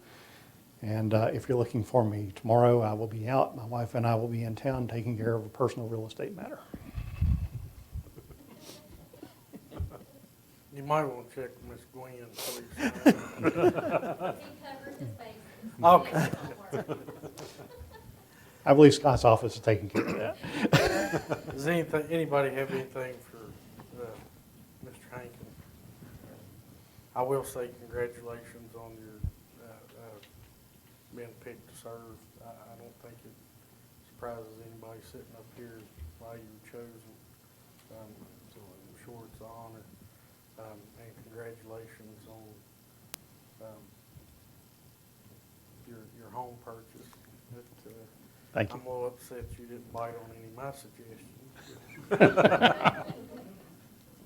We can still get that single wide out there at Retreat Lake. I can be a pool attendant in the evening. We'll pay you for you get your lifeguard certificate. Anybody have anything else? County Administrator's Report, Mr. Barrett. Thank you, Mr. Chairman. First item, you had the public hearing tonight on the adoption of the tax levy for calendar year 2021. As discussed, there was no increase proposed, and I would recommend that the board adopt the tax levy as advertised. Entertain a motion to adopt the tax levy for calendar year 2021 as advertised. So moved. Have a motion by Mr. Terry. Do I have a second? Second. Have a second by Mr. Smith. Any questions or discussion about the tax levy? Hearing none, we'll do a roll call vote. Mr. Smith? Aye. Aye. Aye. Aye. Aye. So approved. Next item is a request from the Commonwealth Attorney's Office to transfer $540 of his state asset forfeiture funds and amend and appropriate $300 to office supplies and $240 to books and subscriptions. Entertain a motion to transfer and appropriate the funds as Mr. Bear stated. So moved. Have a motion by Mr. Horny. Have a second. Have a second by Mr. Cook. Any questions or discussion? Here now we'll do a roll call vote. Mr. Terry? Aye. Yep.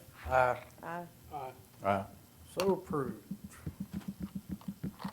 Next item is just a letter regarding the budget received from Mr. Counts regarding his budget request. He does appreciate the consideration for the person in his office. However, there was $8,000 of that part-time money that was in his budget that is needed for the poll workers for the 45-day election period in advance. So we do need to look at adding the $8,000 back into his budget for the early election process. So I just included it in here for informational items for you all as we consider the final budget adoption. So we don't need to take any action tonight? That's something we'll look at. I'll just put it, I will add that in with Ms. Williams for your all's consideration for the final budget. And then the next item, Mr. Chairman, is STS Group North America. Last week I emailed you copies of the resolution.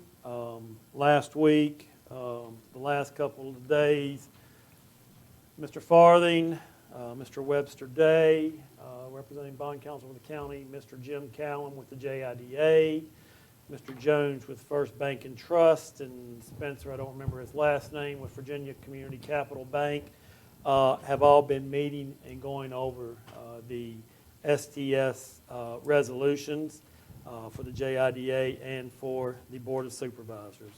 The JIDA, what you have before you tonight is a resolution for the Board of Supervisors to adopt to indicate its commitment and approval of the JIDA borrowing the $19.2 million to assist STS Group with their location in Wythe County.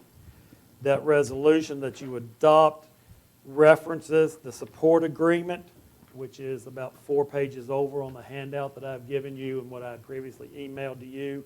This has been gone over with a fine-tooth comb between all 5 groups of the attorneys over the last few days. And the recommended draft is here before you. I will let Mr. Farthing give you any comments or that he would like about this. Mr. Farthing? Yes, Mr. Chairman, thank you. I don't know that I have any additional comments. I'm happy to answer questions. We had some interesting discussions about language, but we got to this point, and we counsel for the Board of Supervisors, me along with Webster Day, who does your bond counsel on some financial end for the board. We feel this is a good document for Wythe County and protects their interest and clarifies their position of giving a moral obligation to support the JIDA. And we think these documents are appropriate to be passed. Action required by the board would be for the adoption of the resolution for the Board of Supervisors of Wythe County, Virginia, for the Industrial Development Revenue Note of $19,200,000. And in that resolution, it authorizes the chairman or the vice chairman to execute the documents. I ain't seen my credit score yet. Mr. Cook, did you make a motion to approve? Have a motion by Mr. Cook, have a second. Second. Have a motion, a second. Is there any question or discussion? Here now, we'll do a roll call vote. Mr. Smith? Aye. Aye. Aye. So approved. And Mr. Barrett did talk to me about the closing date, June 2nd is the proposed closing date at 10 a.m., and I will need one of you two present for that. Mr. Balt thinks he can attend, but we'll confirm that, and that's, as far as you know, that's still the date they're looking at it, correct? Okay. I do have some informational items down there, Mr. Chairman. I would like to go back to one thing due to our stacking of all of our public hearings. The other item, the budget public hearing, we cannot adopt. We have to have a 7-day period before we can adopt it. We'll discuss later if recess time if we need to finalize comments we've heard and to finalize the budget items. We did have the public hearing on the cigarette tax ordinance. The ordinance was included within the board package. The ordinance presented to you this evening is a result of many years of work by members of the Wythe County Board of Supervisors, other county staffs and board members, and the Virginia Association of Counties. For years, towns like Wytheville and cities throughout Virginia and 2 counties in northern Virginia have had the authority from the Commonwealth of Virginia to tax cigarettes. The remaining counties in Virginia have not had the right to tax cigarettes. Many citizens are probably not aware that Wytheville has a tax on cigarettes. Wythe County and other counties have lobbied for equal taxing authority to alleviate continued pressure on real estate and personal property necessary taxes to fund necessary government services. The General Assembly has approved for counties to implement a cigarette tax as of July 1st, 2021. Wythe County has been working with towns and counties and the Mount Rogers PDC to implement the Mount Rogers Cigarette Tax Board, as you all have already voted to join that board. One of the advantages Wythe and County and the other counties and the MRPDC have is that the interstates pass through our counties and truck stops and convenience centers along these exits of these interstates. With local and state taxation lower than many other states, sales of cigarettes to truck drivers, tourists, and others passing through our areas allow for increased revenue. At this time, Bland County has adopted a cigarette tax. Washington and Smith County are in the process of implementing a cigarette tax. And Pulaski County, the county administrator has been emailing us.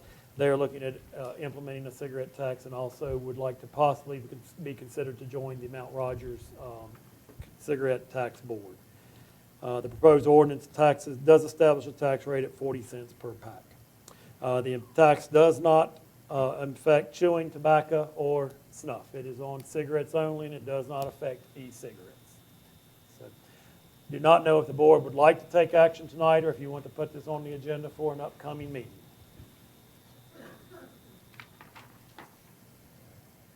Does anybody have do y'all want to discuss it now or take about a 3-minute recess? Because I don't mind knocking it out tonight, but I need to, my bladder's about to bust. So Recess. we'll take a short recess. I'll call us back into session after the brief recess. Mr. Bear discussed or brought up the cigarette tax. I'll just go ahead and open the floor up for discussion or action, whatever angle y'all want to go from. I'll make a motion that we pass it. Y'all can have conversations if you want. I have a I have a motion by Ms. Lawson, and I have a second by Mr.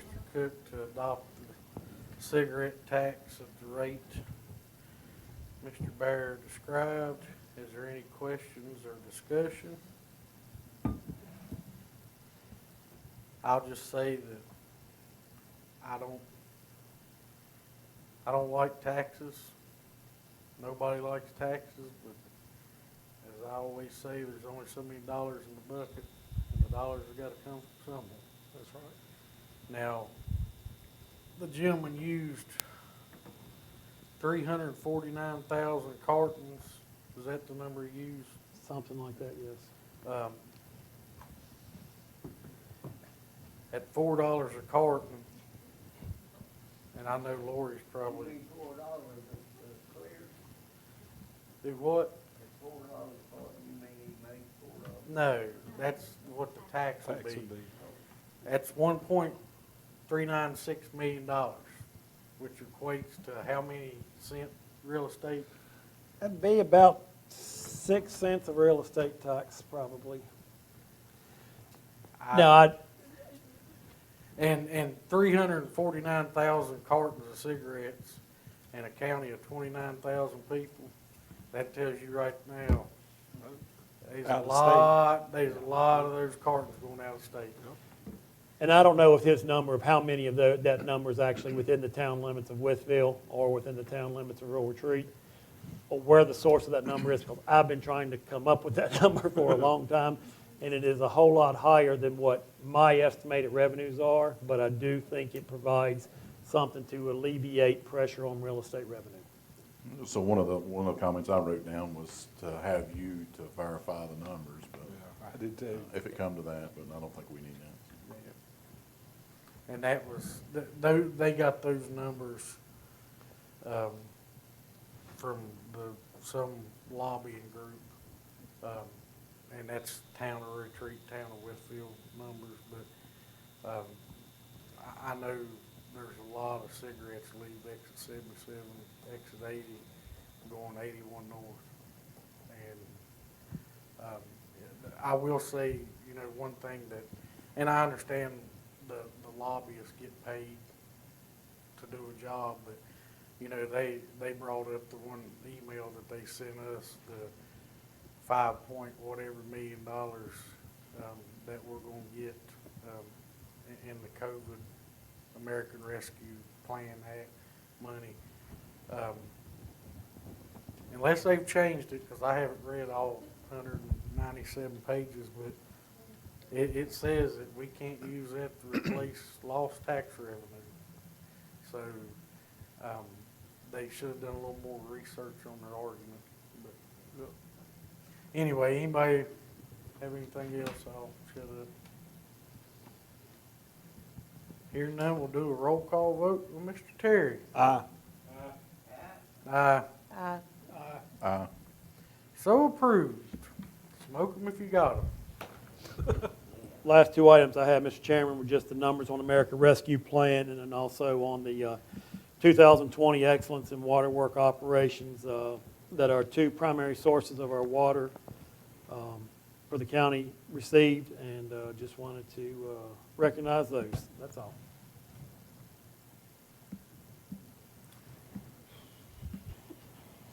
Next item is County Attorney Report, Mr. Farthing. Thank you, Mr. Chairman. I have one thing to report on. There was a discussion, I think, at the last meeting about fence law, I think. A question about whether that could be a referendum to the voters. It's a Dillon's rule issue. You know, you have to be authorized to be able to do a referendum on whatever issue. There's a bunch in the code, like alcohol by the drink, gambling, going school board back to appointment versus election, just various things, but the fence law is not one of them. So my opinion is you cannot have a referendum on whether or not to have a fence ordinance. If you want citizens' input, you could advertise a public hearing and have people come and share their input if you would like. But putting it on the ballot is not an option. Well, Pulaski several years ago, put a tax increase. They on put the a ballot. bond on the ballot for the schools, right? And part of that was, if you vote yes, here's what the tax increase is gonna be. I Well, we think is wanna how get the a- description We want to get a was. dollar bond, to print out and sign, explaining whether fence in or fence out. Right. Yeah. There we go. You know, the deal and roll thing makes a lot of sense in some ways, but, you know, this is, and the problem with the public hearing is fences make the best neighbors. And I know, I hate to use that saying on this, but, you know, if I get along with Mr. Kentry back here, we're neighbors. The only problem I have with Mr. Kentry is he's not a, you know, a craftsman when it comes to keeping his fence up. Well, I don't want to ruin that friendship by coming up here and, you know, talking about his cows eating my tomatoes. That's, you know, and that's why I don't think you're going to get that big a turnout on public hearing. You'll get a lot of farmers here. Yeah, because, and we covered that because I remember years ago when they changed it, there's a lot of misinformation about civil liability put out there that simply it wasn't true. I mean, you're a great example. Anybody can sue anybody. I mean, that's Right. You know. That's what people in my profession do. Yeah, that's what I meant. I should not have said you're a great example. That's what I meant. But, well, thank you for checking into that. Yeah. You know. Anything else, Mr. Farthing? No, that's all I have, Mr. Chairman. Board of Supervisors time, just, I'm feeling gracious. I'll start with you, Mr. Smith. Mr. Chairman, I don't have anything. That was not me. That come from the galley. How hot it is? How hot is it in here? It's pretty warm. Mr. Cook. The only thing I have was on the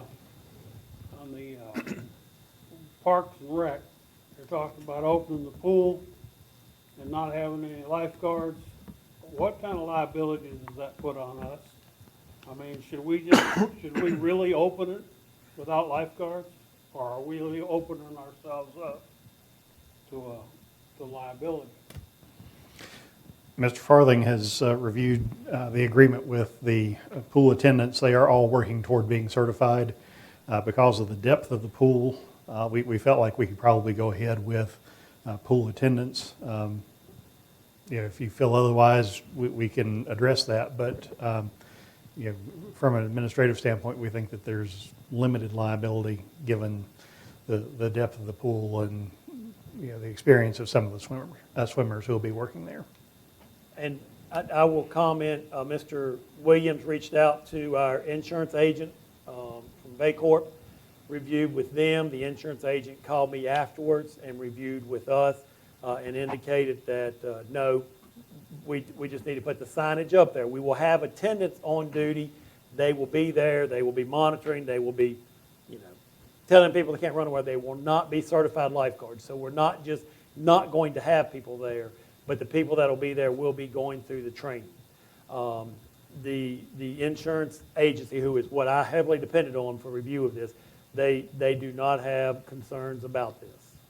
They indicated that it's fine. We need to put up the proper signage. We will send them a copy of the signage that goes up that says that lifeguard not on duty to go to them. But attendants will be there, but they will not be certified lifeguards until they get this training complete in the process.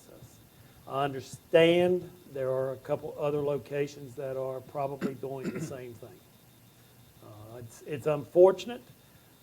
We have not had to pay for lifeguards to get the training before. The price continues to go up, but that's not a good thing. It's not a bad thing to help out these young kids in getting their certification and doing that.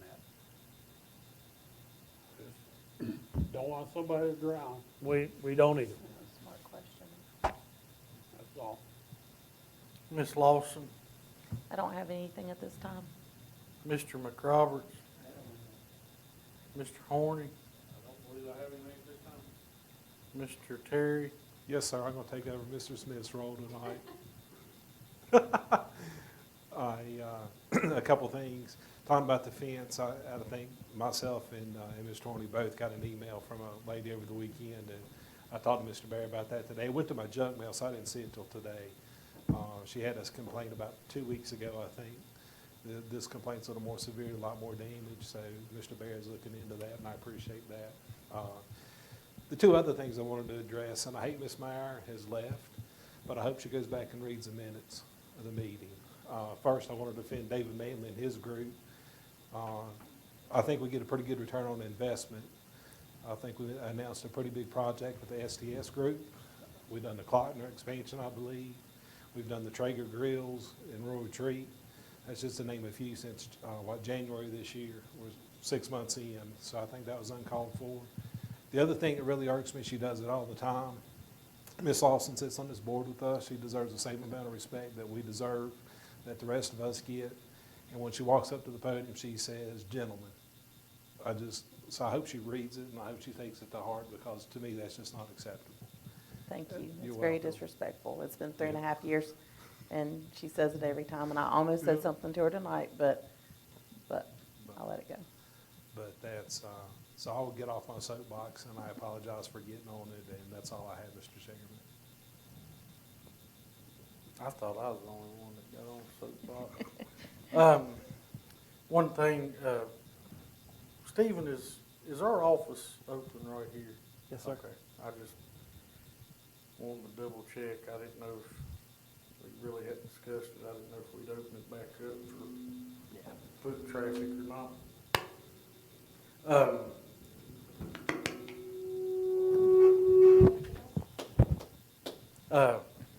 Going back to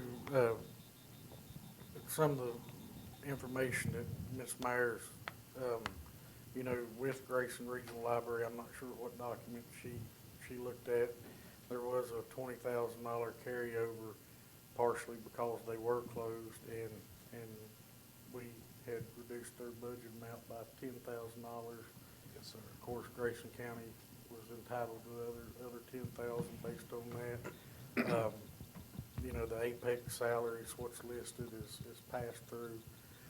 Mount Rogers and Family Resource Center is two different agencies, have nothing to do with each other. The co-op extension, I know they've got a community garden. I don't know what that was. That $8,000 is for the multi-floor rose program that's been in there for 30 years. Well, if that's what it's there, if that's what. Originally, it was multiple rows. But yeah. It's actually becoming invasive plants. Basically, it's to give farmers a discounted price on spray to try to keep weeds. The electoral board, I know, what were they having to purchase new? And does that include Lennon's salary? That includes Lennon's salary increase, which majority of that is picked up by the state in the process. A lot of people don't realize that, we've covered this and covered this and covered this. We don't engage the public unless we have questions or clarifications during public time or citizens comment, because it is our time. It goes back to that old saying that Grandma used to tell you, God gave you 2 ears and 1 mouth for a reason. She knows that if she has any questions, she can email us and get a response back very quickly. But and I'll echo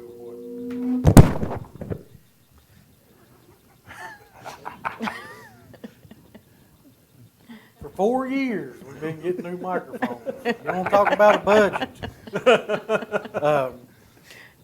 I want to echo what Mr. Terry said. I'm not sure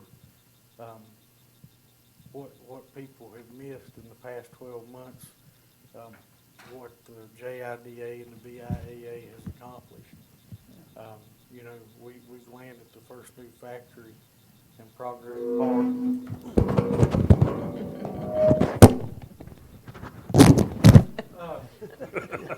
And I don't know how many years, and when I say we, I mean JIDA, BIAA,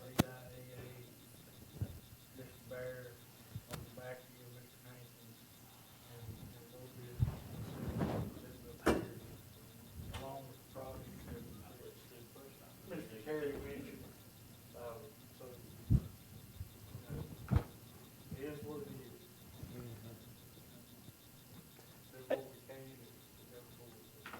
And I will have one comment on it, Mr. Chairman, that there's also an additional $100,000 that was added into the JIDA budget, and that is out of the revenue reimbursement that we did with one of the companies that we have to do $100,000 next year. So that is added back into it, but that is one of the 5-year agreements that we have with the company. So that also is in that number. And I mean, the 4 years that I've been here, going on 4 years, I've been here, and a year and a half I was on town council, David and his staff, 3, including David, have been busier the past 12 months than they have been. So, That just makes me think of maybe he works better in quarantine. Is that like when people tell you got a face for radio? Complimented on it. I wouldn't be in father's office, I can get more work done. Thank you all very much for the comments. That's all I have.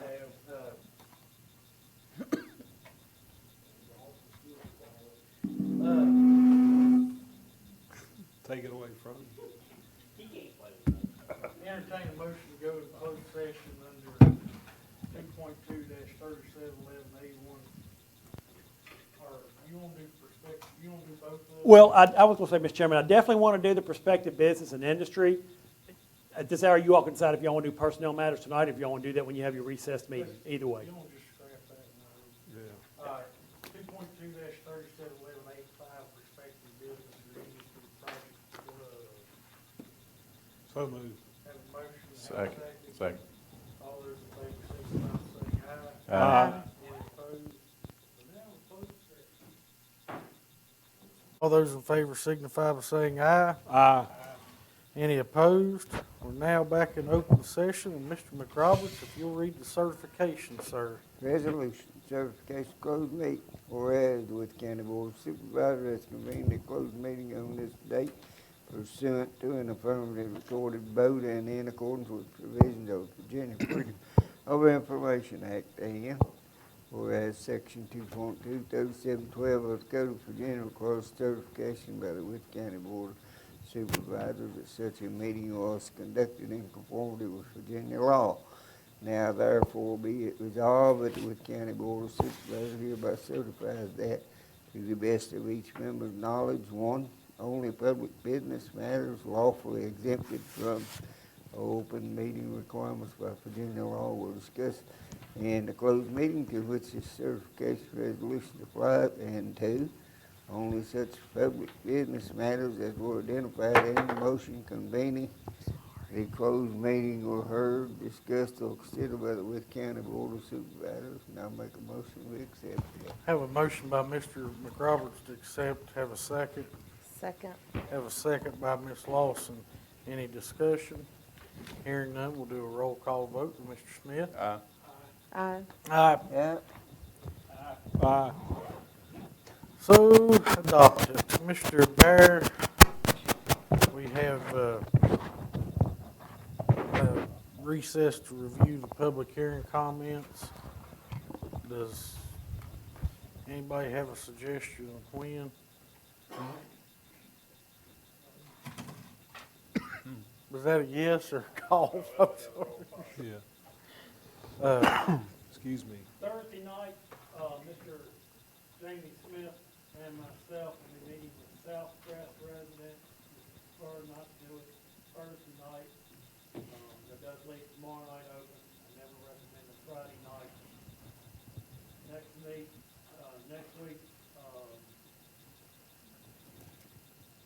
Tuesday night, there is a revenue sharing meeting at Pine Brook, at Sheffield Elementary School.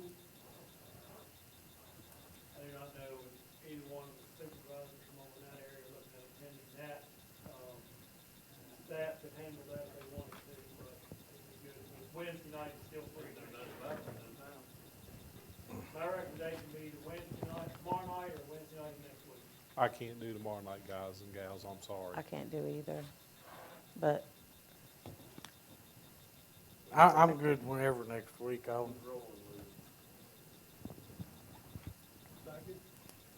Wednesday. Good with me, sirs. What time do y'all wanna start? Earliest that they can be 8 here. o'clock.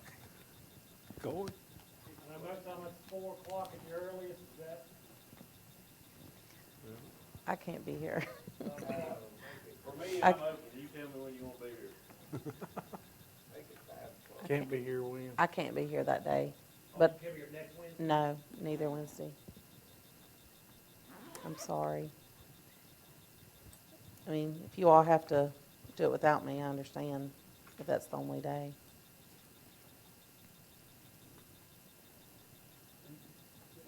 We won't be voting on the final budget, but we're lining up all the numbers so that you can vote on that at your next meeting. Yeah, I mean, I'm okay to miss that as long as you all won't think horrible of me for not being here.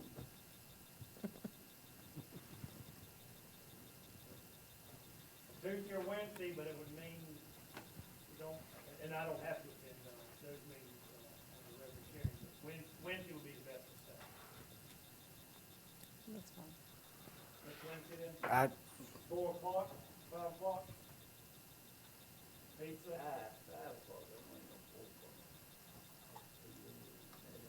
Too early in the day, Corey said. What are we doing?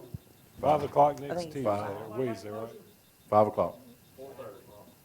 have a motion for 5 o'clock next Second. Tuesday, Nick, or next Wednesday, Yeah. the second. That's 5 a.m., right? Correct. No, PM.